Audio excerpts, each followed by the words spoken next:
মাঘের শুরু থেকেই শীতের উল্টো পুরাণ। কনকনে ঠান্ডায় কার্যত গরম অনুভব হতে শুরু করেছে।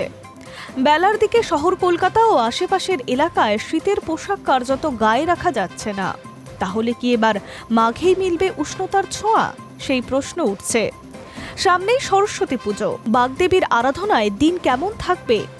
আলিপুর আবহাওয়া দপ্তর যে বার্তা দিয়েছে তা রীতিমতো দুশ্চিন্তার।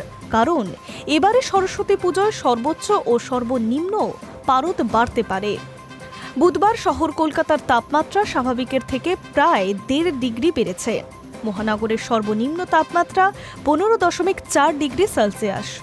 সর্বোচ্চ তাপমাত্রাও স্বাভাবিকের থেকে বেড়ে হয়েছে 26.4 ডিগ্রি সেলসিয়াস। আগামী 2 দিন সেই তাপমাত্রা আরও কিছুটা বাড়তে পারে, এমনই আশঙ্কা করা হচ্ছে হাওয়া অফিস থেকে। ফলে সরস্বতী পুজোয় এবার কপালে ঘাম জমবে, এমন আশঙ্কা করছেন আবহাওয়াবিদদের একাংশ।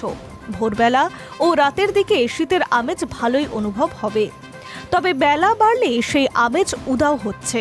রোদের তেজ বাড়াচ্ছে অস্বস্তি। আঁটোসাঁটো শীত পোশাকে মৃদু ঘামও অনুভব হচ্ছে।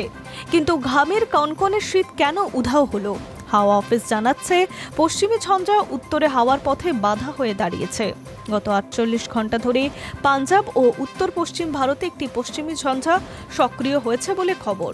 আরও একটি ঝঞ্ঝা ঢুকতে পারে, সেই আশঙ্কাও করা হচ্ছে।